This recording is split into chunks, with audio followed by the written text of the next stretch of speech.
Inclusive education is a method of education that aims to give equal access and opportunity for all students, regardless of their talents, impairments, or other qualities.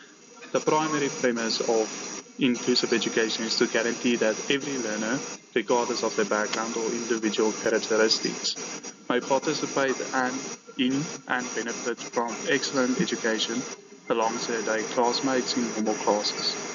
Here are some key aspects of inclusive education: diversity and individual differences, equal opportunities, regular classroom placement, individual support, collaboration, universal design of learning, positive school climate, legal and policy framework, benefits and challenges.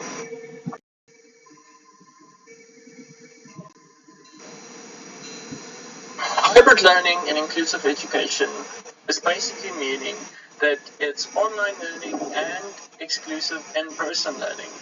This is there to be inclusive in the way of pinpointing and helping students with their needs and assessing them in a certain manner.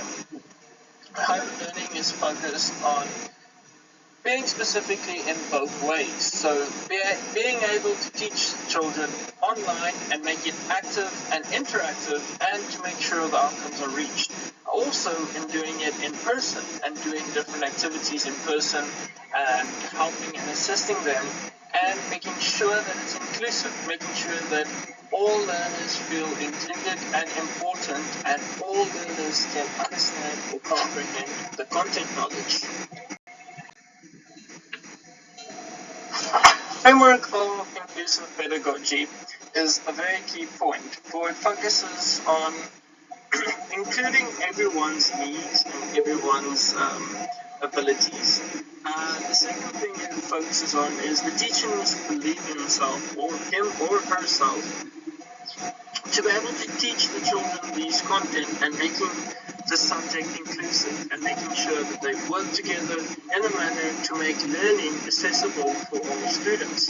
The last thing I focus on is this profession needs to grow. So the framework of pedagogy of inclusiveness is the profession needs to grow and there needs to be more studies and more effort put towards the framework of pedagogy in the inclusiveness.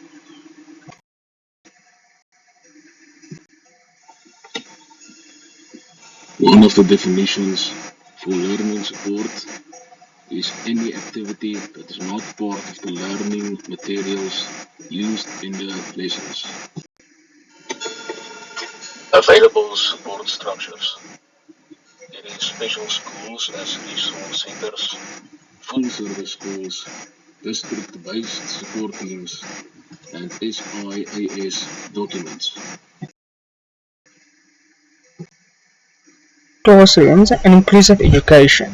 It's where students of different genders, races, and backgrounds bring multiple insights and thoughts into a class. It's a general education classroom where students with and without learning differences learn together. With 4 different learning styles, it is read and write, visual, auditory, and kinesthetic, and that is the type of ways that you learn. You get different types of intelligences. It is visual spatial, musical, interpersonal, naturalistic, and bodily kinesthetics. The next thing regarding diverse classrooms is the positives and negatives within it. The positives is that it enriches educational experience and builds creativity, among others, whereas negatives are segregation, a loss of cultural identity, and language barriers. There is an inclusive education for a diverse classroom. There is a more comprehensive understanding of the subject, helps kids to respect, see, and celebrate differences, be more confident, and students are more prepared for diverse work environments.